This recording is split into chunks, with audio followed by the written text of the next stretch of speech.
ভারত থেকে সরকারের আমদানি করা চালের প্রথম চালানটির খালাস কাজ চলছে চট্টগ্রাম বন্দরে।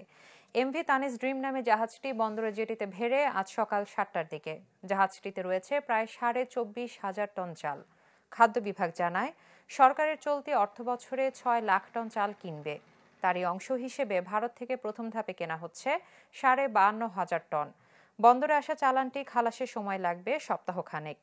আমদানি করা চালানের বাকি চালও 10 থেকে 12 দিনের মধ্যে বন্দরে পৌঁছাবে বলে জানান কর্মকর্তারা।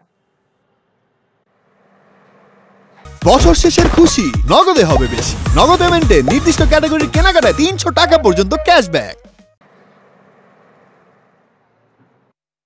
আমরা আশা করি ডেলি 3000 টনের মতো আমরা ডিসচার্জ করতে পারবো। আশা করি 8 দিনের মধ্যে এই জাহাজ এখানে কমপ্লিট করতে পারবো, যদি জাহাজের 4টা ক্রেন কাজ করে। ভারত থেকে যে চালটা আসে সেটা একটু সাশ্রয়ী হয় আমাদের জন্য, এবং যে কেউ দিতে পারবে। যদি থাইল্যান্ড থেকে আসে বা ভিয়েতনাম থেকে আসে বা পাকিস্তান থেকে আসে বা মিয়ানমার থেকে আসে, যে কেউ অংশগ্রহণ করতে পারে দরপত্রে।